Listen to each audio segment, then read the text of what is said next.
Hi, I'm Stephanie Robinson, photographer. The reason you can't actually see me on this video is because I've got no makeup on. But I'm just basically going to show you what kit I carry around in my camera bag. Main camera body is the Canon 5D Mark III. This currently has 70 to 200 f2.8L lens on it. This is the main equipment that I use most of the time, and it's only about a month old, this camera, so allowing it. This is my second camera body, also an absolutely cracking piece of kit, which is the Canon 5D Mark II.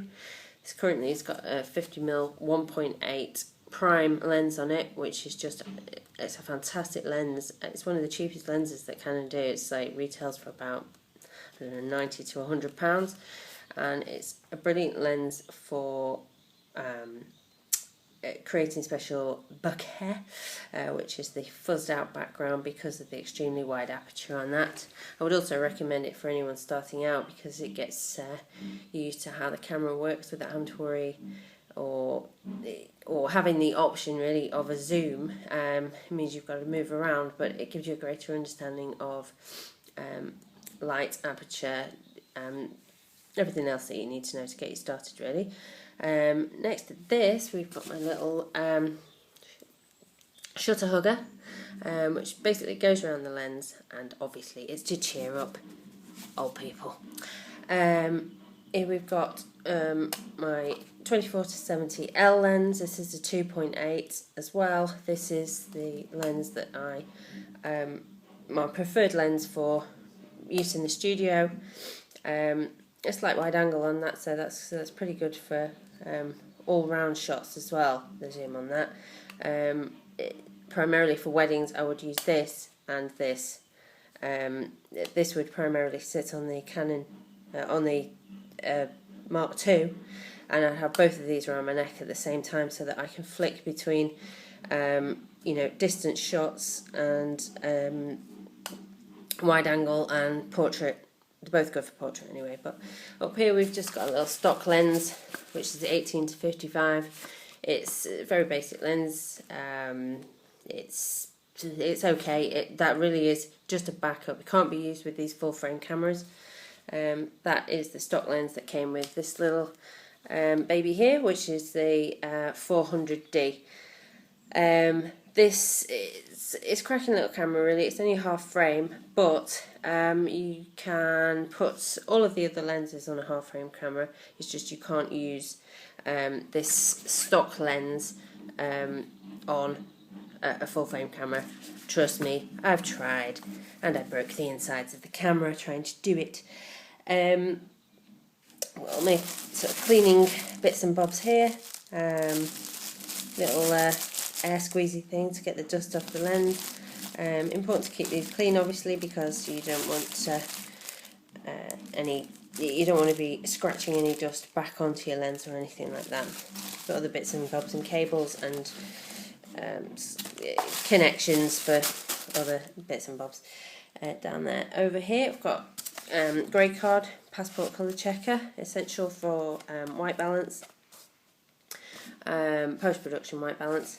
Here we've got a little I prefer to have my cards. There is actually a section in this bag to actually keep your cards, but because I prefer to be slightly more definite about which cards have got nothing on and which have, I prefer to keep them in these little boxes. So my CF cards are kept in this little box there. Over here we've got your transmitters and receivers for off-camera flash, which I keep up there in a separate pouch. That's the 430EX2. I find it's sufficient for what I need, which is normally small groups, individual portraits, bit of fill-in flash where needed, stuff like that. Okay, we've also got a light meter there. To be honest, I hardly ever use my light meter now because I pretty much tend to shoot similar things And I pretty much know which settings that I'm going to use in camera. It's a bit of trial and error, but I don't know, just for me it's kind of, I started out with that. I certainly don't need it for the studio anymore. And this is a little handy remote control, which allows me to get in on the action when needed, obviously not with clients. What else is there? Obviously you need your spare batteries for your off-camera flash, and for your transmitters. In terms of spare batteries for the cameras, I tend to just have one extra spare battery for the cameras, because both of them have got fully charged batteries in. You can always opt for the additional camera, or the camera grip, the additional battery pack, which allows you to put 2 batteries on at the same time. But to be honest, for me, I mean, especially with this is heavy enough as it is, so to shove a whacking great big battery pack on the bottom of it, when you can, simply just replace it in 2 seconds when it runs out with the, fully charged one, I just don't see the point of them. It tends to be a male thing. They like to make sure the camera's as big as possible, but from my point of view, and having a slightly dodgy back, I'd rather avoid extra weight where I can. It's hard enough carrying all this round. In addition to this, I could have a reflector with me, have a couple of 2 sizes of reflectors. You could then carry on with reflector stands, lighting stands. It's never ending. But basically, this is what's in my bag. So that's it. Thanks for listening.